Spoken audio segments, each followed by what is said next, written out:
Da da da da da da da da da da da. Yeah, you told me, you betted me that I wouldn't do that for the intro, and I'm recording right now. Yeah, so my wife told me, "Oh, hey, I bet you wouldn't do that. I Love Genie intro theme song."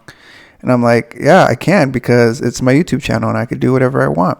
Anyways, guys, I'm Tom Trading. Thanks again for tuning in. Today we're going to be talking about what the heck happened. What's been happening with AMC? It's finally seems some movement again. It's alive. It's doing something, and that's great.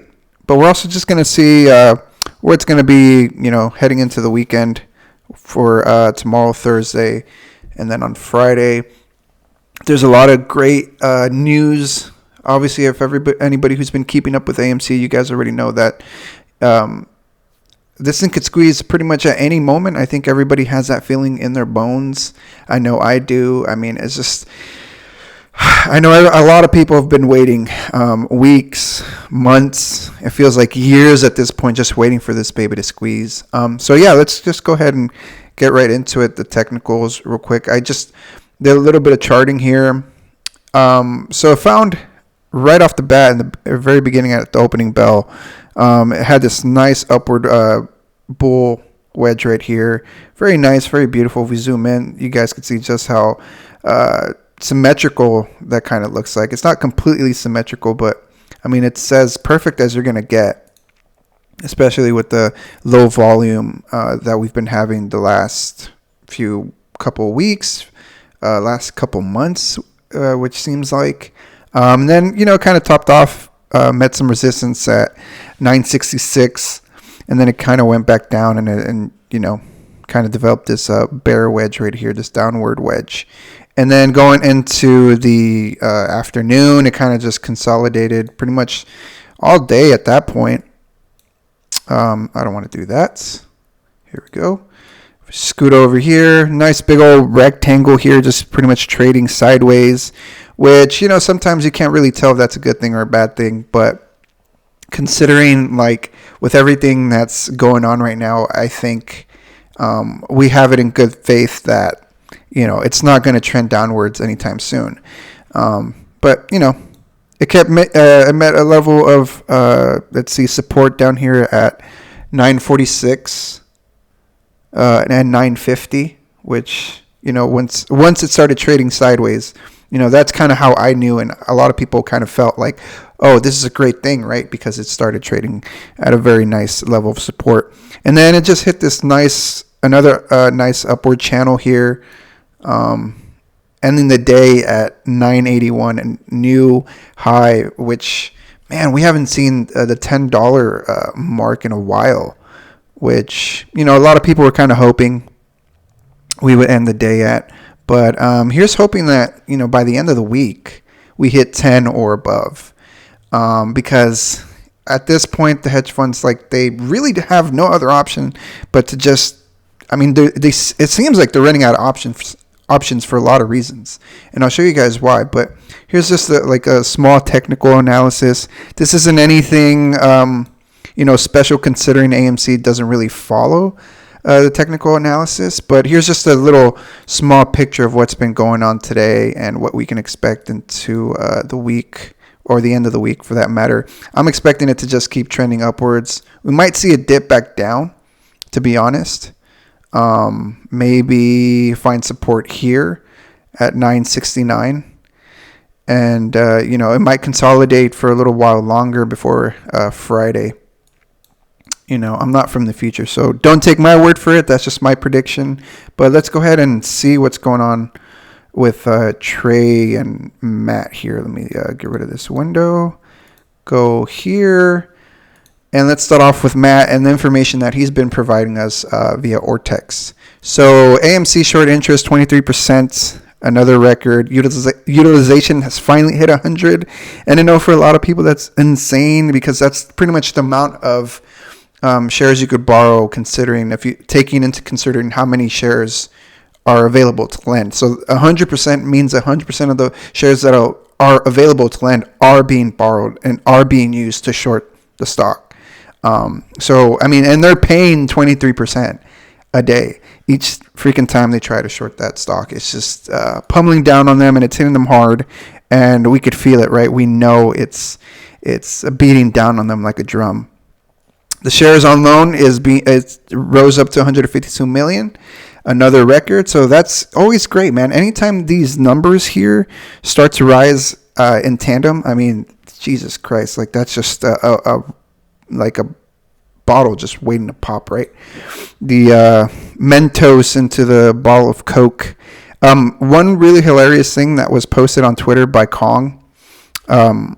He's a very huge supporter for AMC and GME. I guess somebody ended up posting something on a Reddit, pick courtesy of your wife's boyfriend on Reddit. And this is real. Somebody took a picture of this outside of crappy Citadel. I don't want to say the S word, but here we go. They took a picture of two of these. I guess it's like Iron Mountain, a well-known like company that sends out trucks apparently to just like shred papers and evidence.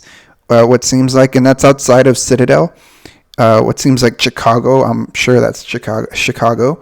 And so I think that's a very good sign. What else do you guys want? I mean, if they're already trying to get rid of evidence and they're shredding papers and they're deleting files and getting rid of hard drives, and you see these trucks outside, I mean, I don't think it's coincidence, right? Doesn't seem like it's coincidence. And if it is, I mean, geez, that's a huge punk for us. But I highly doubt it. I mean, that's something to look forward to later in the weekend, considering what we just witnessed with this picture right here. Perfect timing by the person who took a picture of that, by the way. Trey, doing his thing, considering, he doesn't believe it's a dead cat, even though a lot of people like to spam on his YouTube channel, on his Twitter, that it is. But he's still doing his thing. He's still being Trey. He's still believing in AMC as well as sure as anybody can, and we should all be too. Last but not least, I kind of want to share this funny moment here with Matt during the live stream. He kind of wanted to he found out about this YouTuber, right, who does crypto videos on YouTube. And he wanted to do an interview with him, but he ended up like completely missing the mark. And everybody that follows Matt on his live stream just started like spamming ducks on his live stream, the other guy's live stream. And he ended up getting pissed, right? He's like, oh, who's this Matt guy? What does he want? Oh, he wants to do an interview. You're doing a really bad impression considering you're bringing your entire herd of ducks, right? Duck emojis into my live stream. And they just completely started spamming on his live stream. And I thought that was just like the most hilarious thing. And I'll just play a little clip here, considering like he was like Matt felt completely guilty because he is responsible, right? I mean, even though his intention wasn't to like completely take over cryptoRus's live stream, but that ended up happening. That's kind of what happens when you have such an influence on people. A good influence for that matter. Matt's a cool guy. And, it kind of just goes out of control and it takes over the ability to control, what you created. And, Matt creating his whole duck meme spiel is pretty hilarious. But in this case, it kind of blew up on him and it didn't serve him well. But I'll go ahead and play a clip real quick just to end this video. Let me see here. It falls a little bit. Here we go. People, he's not really reading it. Their hearts miss I need to like spam it the way you guys spam But right me. now, while Bitcoin is stagnant, altcoins are doing pretty good. But while this is happening, the institutional investors they're licking their chops and they're buying as much as they can. So that is what we need to focus on because these guys they know what they're doing. They play a lot of games. And they've been at it for a very, very long time. What they do is they buy low and sell high. Yes, that's a new concept for some of you guys. Rather than buy high and sell. Just going to speed it up real quick to get to that one spot in the video where everybody starts spamming ducks. And he's like, what the heck's with all the ducks? Low. You want to mimic what these guys are doing, which is buy low and sell high. That's how you win. And also what these guys are doing, they're driving FUD. And I'm going to talk about one very big FUD article today. And also what they're doing is basically guys, my heart is pounding. Cost averaging and holding. So hodling. I like hodling. Right. But that's what they're doing. All right. So Bitcoin is still doing that. If you look at the overall market cap, it's still soaring. And that's how you guys feel when you talk to me? To fall. BTC dominance is now 50.4%. It's just like, oh, he missed it. It was like 53%, and that was low already. Then 52, 51, now it's 50. And that's because you have, today, look at it, Ethereum is up 12%, and there's good reason for that. Not only that, Binance Coin is still strong, right behind at 11%. Even XRP is up, and today, Uniswap is up. There's good reason for that, too. I like that. I mean, you can see the altcoins are doing very, very well, and there are a lot of them, at least the leaders of their category, are really gaining on Bitcoin at this point. So while Bitcoin is stagnant, he's probably confused. He's like, why are people dropping ducks? Map for president on his stream. All right, so what's this? Let's get to news. What is this FUD piece? No, this is prime example. He's too lasered in. He's like, I gotta get this out there. Especially Wall Street whales, and that is Scott Minerd of Guggenheim. Now, real bad. Where am I? Okay, here we go. So here's the part where he starts noticing the ducks. We like him. We're supportive of him. He thinks it's. Who is this guy that joined, and all these people are now putting ducks? Moon Gang wants to learn about. Okay, hopefully that calms things down a little bit. To learn about crypto. There we go. Crypto. All right. Oh wait, is he deleting it? I don't want to spam it more. All right, there we go. Duck ban. They banned it. Oh, this went bad. This went real bad. Where are my mods today? Mods are all disappeared. Would you? Look at all those ducks, man. What is going on here? He doesn't get it. I wanted to see my name. Yeah. Okay. Rich Buddy, thanks for finally joining in. Uh-oh. He's not happy. We played I don't know who Matt KOHRS is, sure, but spamming my live chat is not giving a good impression. That's what I'm saying, George. I didn't want them to spam. So if you want to interview me, shoot me an email, but don't be spamming my chat, because now it's just giving me more work. And obviously, yeah.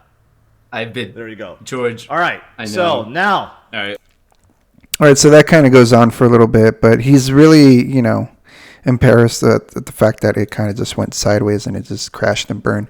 Anyways, guys, thanks again for watching. I'm Tom Trading. Don't forget to hit that subscribe button, like my video if you guys enjoyed it, leave a comment if you guys have any questions, and I'll catch you guys next time. Peace.